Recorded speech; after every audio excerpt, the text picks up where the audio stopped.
desta vitória do Flamengo, porém, Leonardo Bertozzi com vaias para o Tite antes do apito inicial, já na escalação, vaias durante o jogo, vaias para o elenco e no final do jogo, não podia ser diferente, vaias de novo, inclusive xingamentos. Jogo que marcou o retorno do Gabigol também na segunda etapa. É para tudo isso mesmo? O Flamengo está desagradando tanto assim? O início do trabalho... Início não. O trabalho do Tite está desagradando tanto assim, ô Bertozzi? Tudo bem? Tudo bem, William. Boa noite, companheiros. Boa noite, Léo. Boa noite, fã de esportes. A gente está tendo uma prova de que, na real, a temporada do futebol brasileiro ela começa para valer quando as competições mais difíceis chegam, né? Quando chega a fase de grupos da Libertadores, quando chega o Campeonato Brasileiro. A exigência de todos os jogos fica muito mais alta.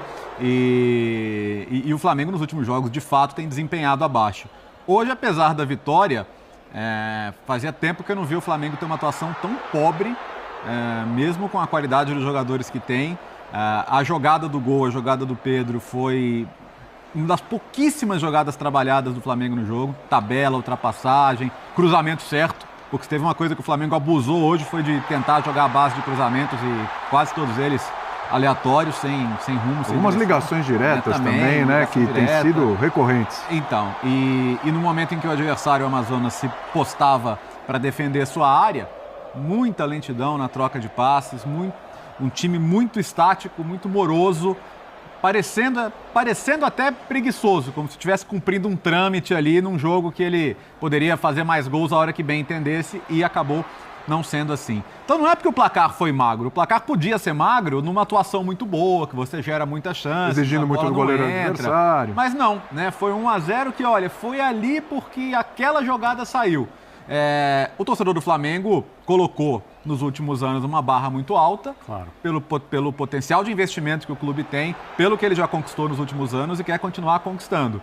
E então a cobrança vai ser sempre por uma excelência que os últimos jogos têm ficado bem longe e o de hoje foi muito abaixo do que você espera de um time do nível do Flamengo. Eu acho, né, Bernardo, que não é nem mais uma questão de, porque o Jorge Jesus, gente, acho que já, né, eu sei que ainda tem uma coisa do torcedor, mas é mais pelo potencial que esse time pode entregar. A gente fala sempre que o Flamengo tem 2 times, né, e você cita que é o melhor elenco da América do Sul e ninguém discute sobre isso, você fala, é o Bayern de Munique da América do Sul, você cansou de falar isso. São 2 times e o segundo a gente fala, esse segundo time aí do Flamengo, olha, disputava ali vaga em Libertadores, podia brigar por título, etc. Mas a gente não está vendo isso acontecer. Por que as coisas não estão acontecendo, Bernardo? A torcida culpa o Tite. Pois é. Pelo que a gente ouve no Maracanã, não sei se todos os torcedores culpam o Tite. Eu tenho que olhar para os jogadores. Tá. Eu até posso questionar algumas das ideias que o Tite implementa. A gente pode falar da parte física que o Tite citou. Ele falou de dar um passo atrás, depois da derrota contra o Botafogo, em fazer as coisas mais simples. Mas eu concordo com tudo que o Léo disse. Se algum flamenguista assistiu o jogo pela TV e ele estava com um pouco de sono e encostou na cadeira, em algum momento ele dormiu. Porque o jogo ou deixou o torcedor muito irritado ou deixou o torcedor com mais sono. E quando você olha o time do Flamengo, a capacidade que o time que entrou em campo hoje, não vou falar nem das ausências, tem para enfrentar uma equipe como o Amazonas, nada aconteceu. Não aconteceu nada. Não aconteceu nada. Vou olhar uma coisa positiva. Eu acho que o Vinha vai acabar sendo titular, que já era uma coisa meio previsível. Okay. No mais, a atuação do Gerson, se você pegasse os números do Gerson, falar, rouba muitas bolas, erra poucos passes, tem uma quantidade razoável de desarmes, mas não produz, né? O De La Cruz não tem associação, isso não acontece, a bola não chega no Pedro, em que condição, quantas vezes? Eu vou olhar só para o técnico depois de tantas trocas de técnicos. Se esse Flamengo não jogar com o Tite em algum momento um futebol de nível alto, é necessário que se olhe para o elenco de maneira muito profunda e talvez seja hora de mudar vários jogadores. Mas eu ainda espero que o Flamengo jogue bem durante o ano. Hein? Esse elenco, o Jean, já teve mudanças interessantes sobre aquele elenco que a gente falava que estava de barriga cheia, de títulos, etc., que não funcionava com treinador nenhum. Ou para quem conduz o dia a dia, o ambiente do CT do Flamengo e esse tipo de coisa, porque não é possível. Porque é um time que, vamos lá, o Pedro passou a ter mais oportunidades, o Pedro virou titular, então é um estímulo para o cara. O Cebolinha, tá lesionado, etc., mas passou a ter oportunidades, começou a jogar bem, desenvolveu bom futebol. Ele tá machucado entre o Bruno Henrique, que é um cara que a nunca torcida foi adora, problema do ponto de vista de empenho, de dedicação. Nunca, jamais. Chega o De La Cruz com a carga toda. Chega o Vinha com a carga toda. O Gerson voltando, depois de se recuperar de cirurgia e tal. É um goleiro novo também no Flamengo. Quer dizer, é uma zaga com... Vai mudando a escalação, mas é uma zaga que tem o Léo Pereira, que subiu muito de produção, é o Ortiz, que chegou... Gente, Fabrício Bruno, não me parece que é um time de barriga cheia, sabe? Que tá ali empurrando e seja qual for o treinador, o desenvolvimento vai ser o mesmo. Perfeito. Boa noite, William. Boa noite, companheiros. Boa noite. Então, eu concordo com você. Eu acho que já não dá mais para olhar para esses jogadores que entraram em campo hoje, para pegar esse exemplo e dizer, o problema é que o time do Flamengo não vai mais, estão saciados, estão com a barriga cheia e tudo mais. Não dá. Eu acho que não dá para apontar para isso, para tal falta de vontade dos jogadores. Então, assim, é normal que o técnico do Flamengo seja cobrado, porque qualquer técnico do Flamengo vai ser muito cobrado, né, com o elenco que tem à disposição, com a quantidade de peças que o time contrata e continua contratando, mercado após mercado, sempre novos jogadores, sempre novas alternativas, e a gente continua sempre, né, vendo o time patinar do ponto de vista do rendimento, ainda que, exceção feita ao ano passado, os títulos tenham chegado. Eu acho que o flamenguista não pode se queixar da falta de títulos. Olhando para o jogo de hoje, eu acho que assim, a atuação foi muito fraca. É uma atuação que você acha que tem várias coisas para discutir, porque se não fosse a carga já dos últimos jogos do que o Flamengo não produz, não cria e tudo mais, provavelmente as críticas e os xingamentos que a gente viu hoje, não estou dizendo que eu concordo com os xingamentos e sobretudo com as vaias prévias. Você concorda com a insatisfação? A insatisfação, ela é normal, compreensível, lógico, porque normal. Olha o nível desse elenco, desses jogadores e tudo mais. Só que aí assim, você opta, né? O mesmo Flamengo que optou para... contra um jogo contra o Palmeiras, no Allianz Parque, deixar De La Cruz e Pedro no banco de reservas, Campeonato Brasileiro, talvez com o seu principal adversário do ponto de vista da briga por título e tudo mais, né? Hoje você tem outros, mas enfim, tem sido o principal adversário, você poupa esses jogadores que estavam em campo no jogo contra o Amazonas. Não estou dizendo que está errado que estivessem hoje e não estivessem no Allianz, mas se você escala um time como o que o Flamengo escalou hoje, porque, ok, faltavam peças, faltavam titulares, mas você tem que escalar pensando o seguinte, cara, eu vou ganhar esse jogo por 3, 4-0 e vou me livrar de uma viagem de 4 horas do jogo de volta. Perfeito. Vou mandar um monte de garoto, vou mandar um time completamente alternativo. Tudo bem. Porque se o Flamengo faz isso, se o Flamengo goleia o Amazonas... eu acho que ele poderia tomar essa decisão, faria sentido, porque não ia ser goleado pelo Amazonas, mesmo com um time completamente alternativo, e depois desse 1-0, não vai fazer isso. Certamente não vai fazer isso. E aí é o que o Léo falou, não é só porque foi 1-0. Porque se tivesse sido 1-0 com potencial para 3, 4-0, acho que o olhar seria outro. Mas o Flamengo perde a oportunidade de poupar e perde a oportunidade de poupar também no jogo de volta.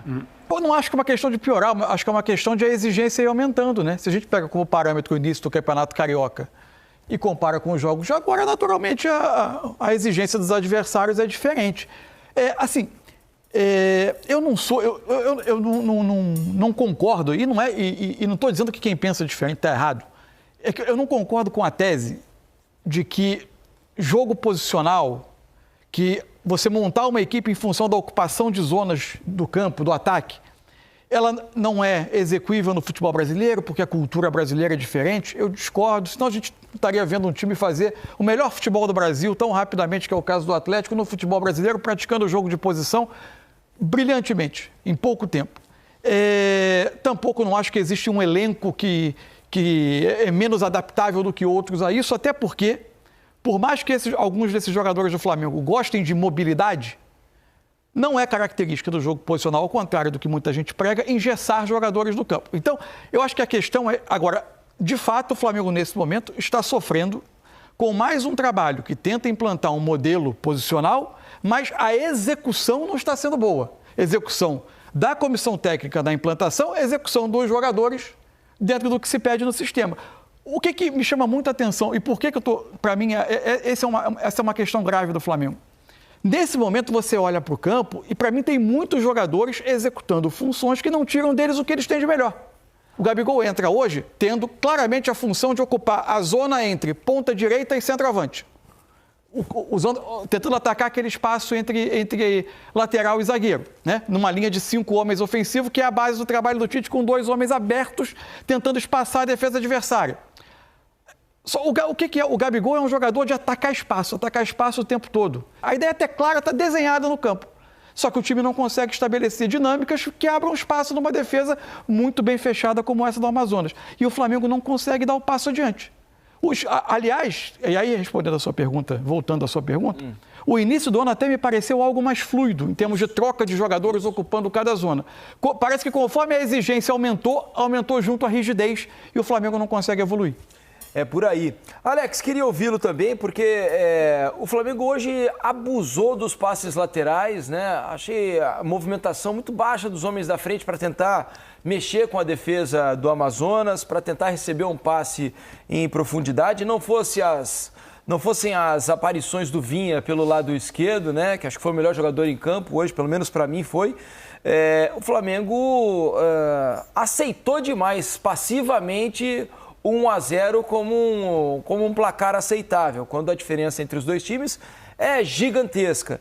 E isso acho que incomoda o torcedor e incomoda quem está querendo ver um jogo com bom futebol, que era o meu caso, por exemplo.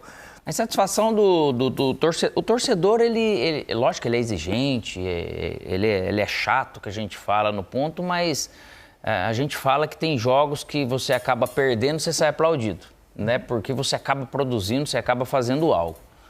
Essa questão do jogo mais posicional ou menos, o futebol ele precisa de movimentos, senão ele fica muito fácil de ser marcado. Eu já falei isso aqui de algum outro jogo, mas ao mesmo tempo, lógico que se o Flamengo fosse jogar de novo nessa maneira, e o gol só saiu por causa do mecanismo, porque o Babi veio aqui, depois o Sassá começou a vir, mas ele abandonou. É a grande ironia da noite. É a grande ironia da noite. Só que o Flamengo ele não prosseguiu, então o Amazonas ele ficou nesse ponto. E não dá para você fazer, mesmo futebol posicional, se a gente for ver, dos times do Barcelona, vamos dizer, do Xavi lá agora e tal, ele tem realmente movimentos, ele não é estático da maneira que o Flamengo acabou ficando. Às vezes você a bola, quem diz aonde a bola vai é o cara que está sem ela. Se eu estou só realmente ao entorno e eu não faço um outro movimento, ele não vai acabar abrindo espaço e eu não vou conseguir, porque o jogar sem bola do Flamengo hoje, ele estava estático. Isso não tem nada a ver com o propósito de o Tite, que é com alguma outra comissão queira. O Lohan também ele fez um bom jogo porque ele tem isso de trazer. Só que não criando aquele tipo de chance clara, alguma possibilidade dele vir com a bola e alguém se aproveitar disso. Então, vários momentos a gente assistindo o jogo falava, olha lá, tá o cara com a bola. O resto tudo estava parado. Teve um movimento ou outro que quem estava com a bola acabou não vendo, que foram poucos. Então, o Flamengo ele precisa melhorar e por isso que a torcida fica incomodada. Primeiro que não dá para decretar que o Flamengo não vai jogar bola em 2024. Estamos no mês de abril virando, né? Estamos chegando em maio apenas. Mas eu me lembro do Galo de 94, me lembro do São Paulo de 2003, eu me lembro do Corinthians de 85. Times de muito investimento, muita expectativa que não entregavam. Eu não vejo má vontade, eu não vejo sacanagem, eu não vejo falta de disposição de ninguém em campo. Mas não está fluindo, não está rolando como a gente imaginava. Então, assim, às vezes não é o treinador, dizia o Alex no troca de passes, às vezes é que os caras não estão sintonizados, sincronizados. Agora, dá para treinar a movimentação? Essa coisa de quem não tem a bola, aparecer para receber, se não for para receber, pelo menos para abrir espaço para quem venha de... Tudo isso dá para coordenar no treino? Lógico, eu estou com o Alex, eu falei isso na transmissão. A dificuldade que tem o Flamengo, o Tite joga, né? Eu vejo isso há muito tempo, com os extremos, como ele gosta de falar, e esses jogadores são muito importantes, né, na maneira da equipe dele atuar. E quando esses jogadores não estão bem, tecnicamente, individualmente falando, Guga, ele tem dificuldades, porque a dificuldade em elaborar jogadas, jogadas trabalhadas, como o próprio Gabriel falou, aproximação, troque de bola, né, o time se encontrar mais, ter mais encaixes ofensivos. Hoje o De La Cruz era o jogador que se aproximava mais dos 3 atacantes, e aí o Tite tira ele. Quando o Tite tira o De La Cruz, ele abre um hiato entre o meio-campo e o ataque. Não tem o meio-campo. Porque ninguém fez essa função. Ninguém fez a função que deveria ser o Gabriel, que não é a maneira dele jogar, mas ele tentou. Então, na minha opinião, é muito simples. Quando o Matheus Bach, Guga, dá a entrevista anterior do jogo, falando que o Flamengo precisa fazer o mais simples, porque o simples ajuda mais, eu discordo. Esse time do Flamengo, ele não deve fazer sempre só o simples, ele tem que fazer mais. É um time de refino técnico, é um time de muita capacidade técnica, de inteligência, de jogadores com características diferentes. E quando você joga com ponta esquerda, né? E o ponta direita, as pessoas não gostam muito de falar isso. Posicional, que você mexe só da ponta um pouquinho para o meio, do meio nunca para o lado esquerdo. Então, assim, isso facilita a marcação. Você viu no jogo que os 4 zagueiros do Amazonas, eles não se movimentavam muito. Estavam só posicionados, esperando. E aí o que vem? Cruzamento de frente. Eles estão de frente. E aí a gente tem que ressaltar também. A gente está falando dos erros do Flamengo, mas ressaltar o trabalho que fez o Amazonas, taticamente, defensivamente, foi perfeito. Não sei se é uma coincidência, mas o futebol deu uma caída brusca quando o Cebolinha se machuca, né? Porque uma coisa é você jogar com pontas quando esses pontas estão decidindo os jogos para você. Outra coisa é você jogar com pontas quando os pontas estão fazendo jogos apenas burocráticos, né? Aquele jogo que não parte para cima, não desequilibra, não movimenta o adversário para criar um espaço, né? Então é algo que pode fazer muita diferença. O Cebolinha, ele se machuca no jogo contra o São Paulo. E já são 4 jogos, né, de lá para cá, sem o Cebolinha. Palmeiras, Bolívar, Botafogo e agora Amazonas. E o time, para mim, caiu flagrantemente aí de lá para cá. Tem alguma coisa... Não estou dizendo que antes, com o Cebolinha, estava uma maravilha, tudo perfeito. Mas tenho a impressão que piorou bastante também depois da saída dele. Tem uma clara diferença de característica, né? Uhum. O Cebolinha é um ponta que, se receber aberto, vai trazer para dentro, vai ter o drible curto e vai ter, por vezes, soluções em espaço menor. O Bruno Henrique, como eu disse, é um bom ponta, mas é um excelente atacante. Um atacante móvel, um atacante que ataca a área, que dialoga com o centroavante, que faz dupla, que pesa a área adversária. Ele é outra característica de jogador. Ele precisa de profundidade para correr, e os adversários do Flamengo nem sempre dão esse espaço às costas. Ele não tem tanto essa solução em espaço curto. A diferença de característica é que, para mim, hoje, o Bruno Henrique é um dos jogadores mais desconfortáveis na forma de jogar do Flamengo. Mas aí, Guga, isso está vindo da comissão técnica, porque o Matheus, vou repetir, o Matheus Bach, antes da partida, deu uma entrevista dizendo: a gente tem que fazer sempre o mais simples possível. Ele até cita o Michael Jordan. Exatamente. Só que só o simples não dá. Mas qual que é a leitura do simples, né? Aí que tá o detalhe. Esse é o ponto. Que o simples, quando é muito bem feito, é ótimo. Exato. É muito bom. Agora, você tem que fazer bem o simples. Quando você fazer o simples de forma rasa e previsível, não funciona. Sobre o Cebolinha, o Flamengo venceu 2 clássicos contra o Fluminense na temporada. Sim. No primeiro turno, na Taça Guanabara, 2-0. Pedro e Cebolinha fizeram os gols. E o Cebolinha foi protagonista não só pelo gol. No primeiro jogo da final, o Flamengo voltou a vencer o Fluminense por 2-0. Gols de Pedro e do Cebolinha. E ele foi decisivo de novo naquele Fla-Flu. No terceiro jogo foi 0-0 no terceiro Fla-Flu. Então é um jogador que estava protagonizando, era o melhor ponta, o melhor extremo, como diz o Tite, do Flamengo na temporada. Ele faz falta. Acho que não é só isso, mas ajuda a explicar. Mas tem mais coisa aí para ser resolvido, elaborado e melhorado no Flamengo. Ano passado, o Flamengo concentrou seus gols no Pedro. Gabriel passou de 20 gols, mas muito econômico, acabou perdendo espaço, né, à medida que o tempo passava na equipe. Esse ano está se repetindo.